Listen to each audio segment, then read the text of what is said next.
There's a type of man everyone has met before.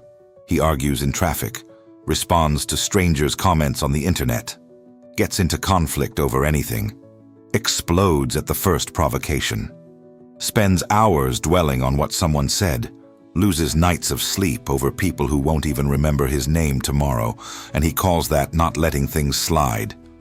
He calls that having personality. He calls that being authentic.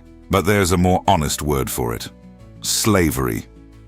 Because any person, any situation, any comment has the power to completely control his internal state.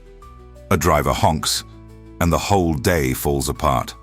Someone talks badly about him, and the entire week is poisoned. A project doesn't go as planned, and he collapses. Someone doesn't reply to his message, and his mind starts creating stories.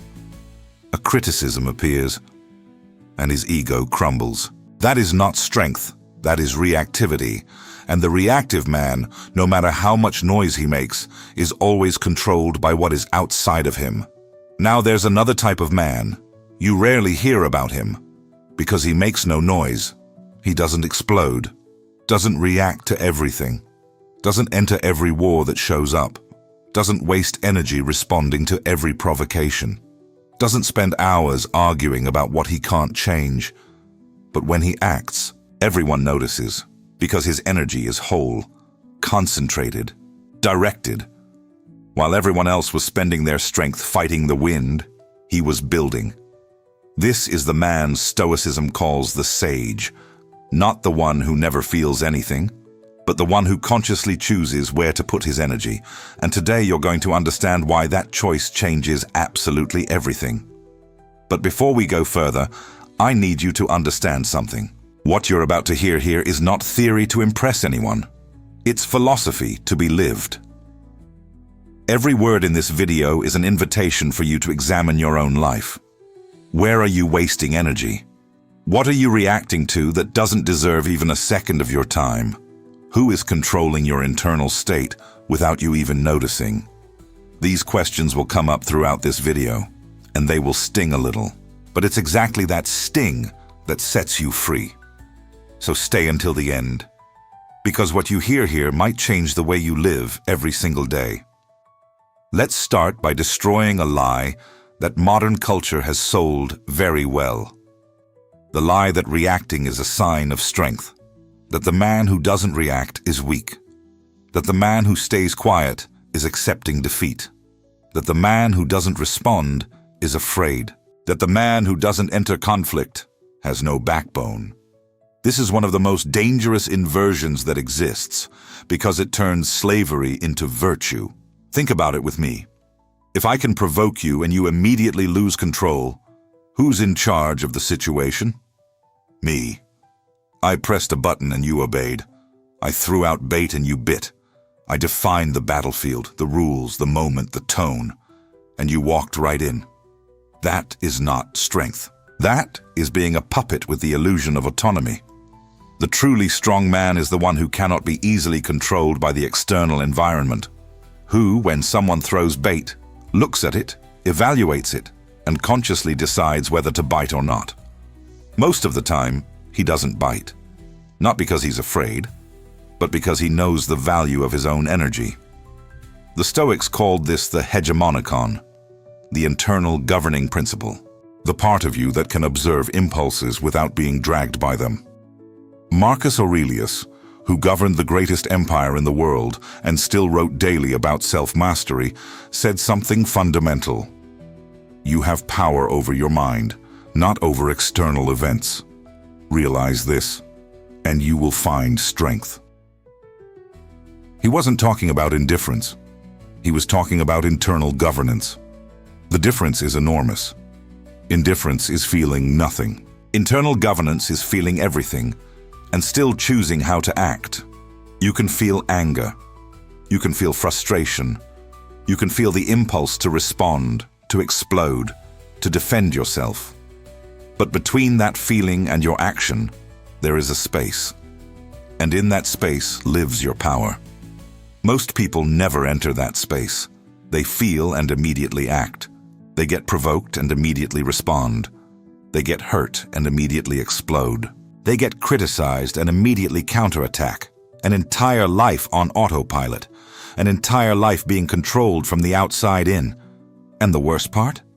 They think that's authenticity, when in reality, it's simply a lack of internal governance. There's an image I want you to hold on to. A guard dog and a lion. The guard dog barks at everything, any noise, any movement, any unfamiliar presence. He reacts to everything because anything seems like a threat. He's always alert, always agitated, always responding to the environment. The lion doesn't. The lion can lie in the sun while other animals pass nearby. He watches, evaluates, chooses. And when he decides to act, it's because it's worth it, not because anything triggered him. Most people live like guard dogs, barking at internet comments, barking at criticism from strangers, barking at situations that in a week won't matter anymore, barking at provocations from people they don't even respect, barking and exhausting themselves while thinking they're being strong. Stoicism invites you to be the lion, not the lion who never acts, but the one who acts when it's worth it, and who has enough wisdom to know the difference. Now I need to tell you something almost nobody teaches. Energy is not infinite. You wake up with a certain amount of mental, emotional, and physical energy, and throughout the day, that energy gets spent. The question is not whether it will be spent. The question is where it will be spent. And here is the brutal truth. Most people spend the majority of their energy on things that build absolutely nothing. They spend energy getting irritated in traffic.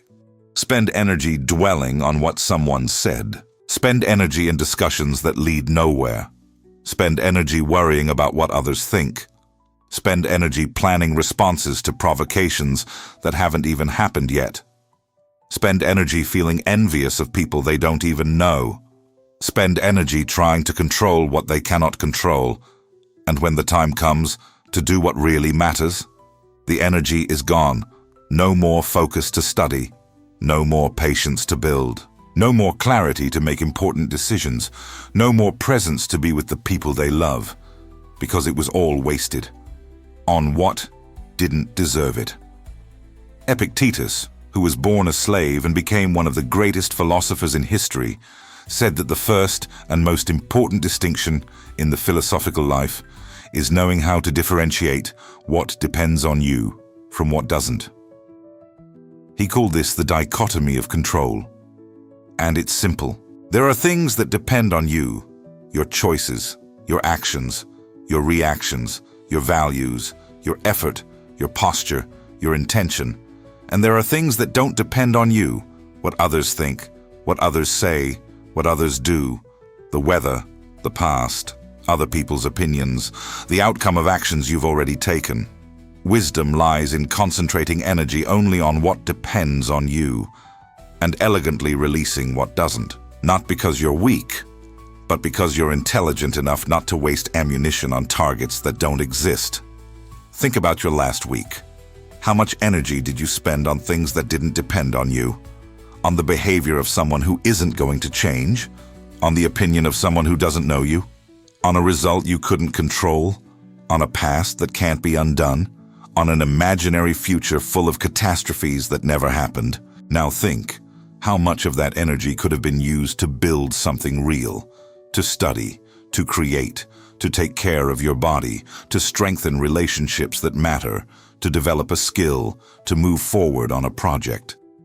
The difference between an ordinary life and an extraordinary life is often not talent, not luck, not opportunity, it's energy management. The strong man doesn't have more energy than others, he wastes less. There's a metaphor I really like. Imagine you start each day with 100 energy tokens. Every decision, every emotion, every reaction costs tokens. Reacting to a comment on the internet, 5 tokens. Dwelling on criticism for 2 hours, 15 tokens. Getting into an unnecessary argument, 10 tokens. Worrying about what people will think, 8 tokens. Feeling envious of someone who's progressing, 7 tokens. Then the end of the day arrives. You wonder why you couldn't study, why you couldn't work with focus, why you felt exhausted without having done anything relevant. The tokens ran out. All of them were spent on what built nothing. The strong man protects his tokens. He knows that attention is power. And where you place attention, you place power. Put attention on what diminishes you. You feed what diminishes you. Put attention on provocations. You feed provocations. Put attention on gossip. You feed gossip. Put attention on building. You feed building. You can't control everything that shows up in your life, but you can control where you direct your focus. And that changes everything. There's a skill that Stoicism values above many others. Strategic silence. Not the silence of someone who has nothing to say. The silence of someone who chooses not to spend energy where it isn't worth it. Zeno of Citium, the founder of Stoicism, said we have 2 ears and 1 mouth for a reason. Listen more. Speak less. But let's go beyond that. The strong man's silence is not passivity. It is a sophisticated form of power. Think with me. When someone provokes you and you explode, what happens? You reveal your weak points. You spend energy. You validate the provocation. You hand control of the situation to whoever provoked you. You fight on a battlefield the other person chose. Now when someone provokes you and you simply don't react, the provocateur loses power.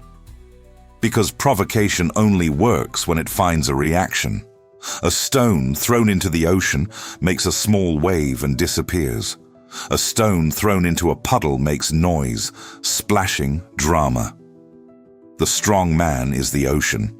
He absorbs without being dominated, processes without exploding. Responds when he chooses, not when he's forced. Marcus Aurelius governed Rome for nearly 20 years. One of the most turbulent periods in the empire's history. Wars, plagues, conspiracies, betrayals, political crises. And every day he wrote in his personal journal, what we know today as the Meditations, reflections on how to govern himself before governing the world. He wrote for himself, not to publish, not to impress, not to be admired, to remind himself every day that the man who does not govern himself cannot govern anything. In one passage he says, "If someone does you wrong, what does it matter to you? You are who you are. Let him do as he wishes. You have your own law to follow." That is not resignation. That is internal sovereignty. It's saying, what you do is yours. What I do is mine. You cannot steal my peace if I don't give you the key. And most people hand the key to their peace to just about anyone. To the bad-tempered boss. To the family member who criticizes. To the ex who no longer matters. To the anonymous comment on the internet. To the catastrophic news they can't control. And then they wonder why they feel exhausted, why they feel empty, why they feel out of control, because they literally handed over control. Strategic silence doesn't mean swallowing everything. It means choosing your battlefields wisely. There are situations that deserve your voice. There are injustices that deserve your action. There are people who deserve your response. There are boundaries that need to be set with clarity and firmness. But most of the wars the reactive man fights are not those. They are wars of the ego, wars to prove he's right, to not appear weak, to have the last word, to not let things slide, to show he doesn't accept disrespect. And the ego is a terrible strategist. It wants to win small battles and lose the big war, wants to win the argument and lose the peace, wants to respond to everything and lose focus, wants to react to everything and lose energy. The wise man sets the ego aside and asks, does this deserve my energy? If the answer is no, he moves on, without drama, without explanation, without needing the other person to understand. Because he is not here to be approved of. He is here to build. But how do you know which battle is worth it? That's the practical question that needs to be answered. Because it's not about never acting. It's about acting with intention. The Stoics had a principle called kathekon, The appropriate action. Not every action. The action that makes sense given who you are, where you are, and what you value. So here are practical criteria for evaluating whether a battle deserves your energy. Criterion 1. Is this within my control? If it's not, no amount of energy will change it. You don't control what your boss thinks of you today. Don't control what your ex does with their own life. Don't control the economy. Don't control the past. Don't control what people say about you. Spending energy trying to control these things is like trying to hold back the tide with your hands. You exhaust yourself. The tide keeps coming. Accept what you cannot change, not with defeatist resignation, but with the wisdom of someone who knows where to apply force to get results. Criterion 2. Will this matter in 5 years? This question is one of the most powerful that exists. Most of the things that consume us today won't even exist in memory in 5 years. The comment someone made about you, the argument in the family group chat, the project that didn't come out perfectly, the social mistake you made, the criticism you received, the conflict with someone you barely know. In 5 years, will it matter? Most of the time, no. So why spend energy as if it's the end of the world right now? Reserve level 10 energy for level 10 problems. Don't spend level 10 energy on level 2 problems. Criterion 3. Does acting here express my best character or my worst impulse? This question is devastating to the ego, because often you know the answer before you even finish asking it. Would responding to that comment be your best character, or would it be the ego wanting revenge? Would entering that argument be wisdom or stubbornness? Would spending the day dwelling on this be self-care or unnecessary self-punishment? The man who knows himself can answer these questions, and the man who doesn't know himself will keep being dragged by his own impulses. Criterion 4. Does this serve my building or my destruction? Everything you do either serves to build who you are becoming or to destroy it. There is no neutral. Every hour spent in reactivity is an hour stolen from building. Every bit of energy wasted on unnecessary war is energy that won't go toward what matters. It's not a moral judgment. It's math. You have limited time and energy. What you choose to feed with those resources will grow, and what you ignore will wither. Now put those 4 criteria together and run any situation through them. Someone unjustly criticized you at work. Is it in your control? Partially. Your response is, will it matter in 5 years? Probably not. Does acting out of anger express your best character? No. Does dwelling on it for hours serve your building? Definitely not. So what's the wise action? Recognize what can be learned from the situation. Correct what needs correcting. Let go of the rest. And get back to work. Simple, not easy, but simple. I want to show you now what changes in the practical life of a man who learns to choose where he places his energy. This isn't theory, it's observation. First change. You begin to have real focus. When you stop spending energy on what doesn't matter, energy is left over for what does. And focus is power. The man who can sit for 2 hours and work in deep concentration, without being interrupted by his own reactive thoughts, produces more than most people produce in an entire day of scattered work. A mind trained not to react to every stimulus is a mind that can go deep. And depth is where real results happen. Second change, your relationships improve. This seems counterintuitive. You think, if I stop reacting, people will disrespect me. In practice, the opposite happens. The people who deserve to be in your life respect a man who governs himself far more than a man who explodes at every provocation. And the people who were only around because of your reactivity, who fed on the drama, who needed to see you reacting to feel powerful, those people leave. And that too is a necessary cleansing. When you stop being predictable, when your reactions can no longer be controlled from the outside, You change the dynamic of all your relationships. You stop being manipulable, and that is liberating. Third change, you begin to respect yourself more. Every time you absorb a provocation without losing control, you prove something to yourself. That it's possible. That you can be bigger than the impulse. That you don't need to obey every emotion that passes through. And that accumulated proof builds something precious. Real self-confidence. Not the self-confidence of someone who needs to win every argument.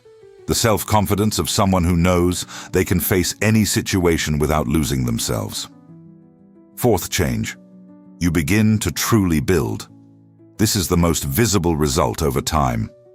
The reactive man is always putting out fires, always in response mode, always being defined by the environment, always spending what he has on whatever comes up. The man who chooses where to place his energy is always building. Calmly, consistently, with direction. And consistent building, over time, creates results that reactivity never could. Fifth change, you find peace. Not the peace of someone who feels nothing, the peace of someone who feels everything and still doesn't lose their axis. Who can be in a chaotic environment and still maintain their center? Who can be provoked and still choose the response? Who can face losses and still maintain dignity? This peace is not a one-day conquest. It's a daily construction. But when it begins to appear, you realize this is what you always wanted. Not more noise, not more empty victories, not more inflated ego. Peace, deep, real. Philosophy without practice is intellectual entertainment. So let's get concrete. How do you train this? Practice. 1. The 3-breath pause. Every time you feel the impulse to react, before anything else, breathe 3 times. Slowly.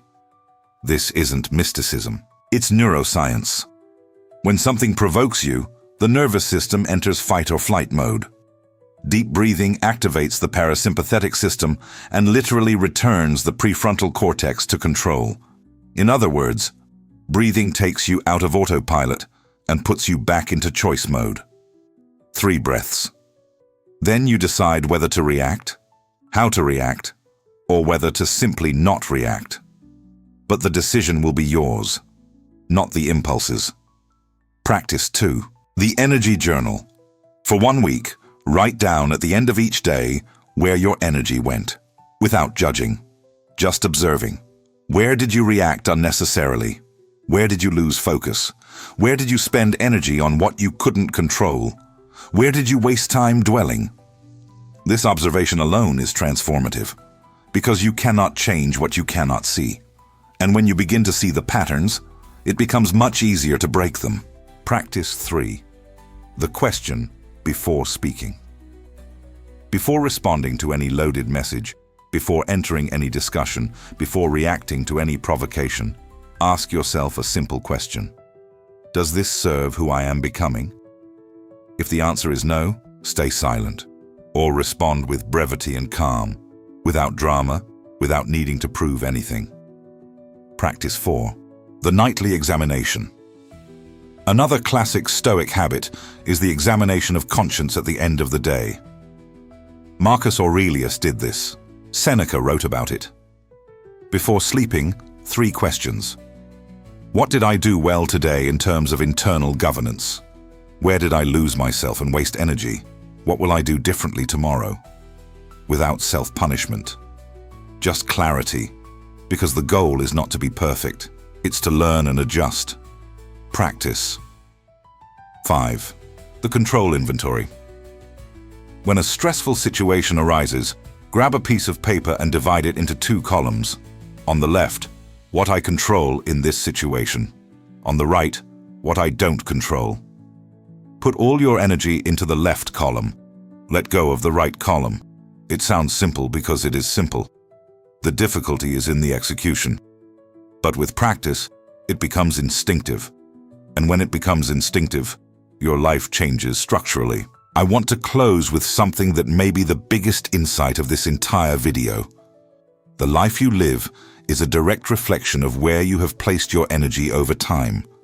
It's not about luck, not about talent, not about circumstances.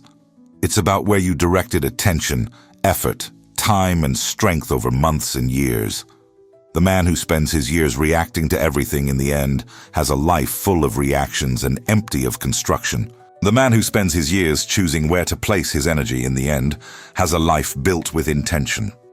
And the difference between these two men is not intelligence, not opportunity, not luck. It's philosophy. It's the way they decided to live. Stoicism is not a collection of pretty phrases to share. It is a way of life, a way that says, I am responsible for what I do with what happens to me. Not for what happens to me, but for what I do with it. That small distinction carries enormous freedom, because it removes from you the role of victim and places you in the role of agent. You are not what happened to you. You are what you decided to do with what happened. And that decision can be made right now, in this moment. Not when circumstances improve, not when the people around you change, not when life gets easier. Now, with what you have, where you are. If you take only one thing from this video, let it be this. Your energy is sacred. Treat it as such. Not every provocation deserves a response. Not every war deserves your blood. Not every opinion deserves your time. Not every conflict deserves your peace. Not every impulse deserves your obedience. The strong man is not the one who reacts to everything.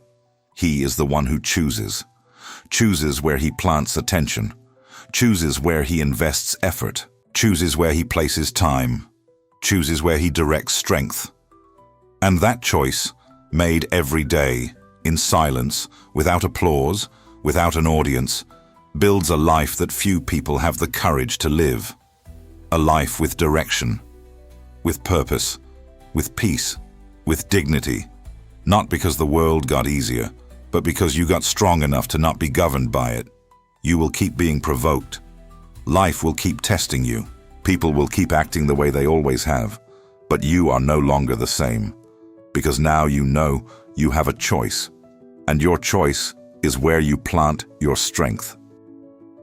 In the previous video, you learned that discipline is the highest form of self-respect. Today you learned that the strong man's energy is not wasted. It is directed. And in the next video, in the Stoicism from Zero series, you'll discover what may be the hardest of all. How to live with tranquility in a world that does everything to knock you off your axis. Not escaping reality, but the Stoic art of maintaining inner peace while chaos happens around you. If this video spoke to you, leave a like, subscribe to the channel, and hit the bell. Because every video in this series was created to give you one more real tool for self-governance. Share it with someone you know who reacts too much and still thinks that's strength. Maybe it's the message that person needs today. See you in the next video. Remember, don't react. Choose. Stoicism from Zero. Philosophy for those who want to live, not just exist.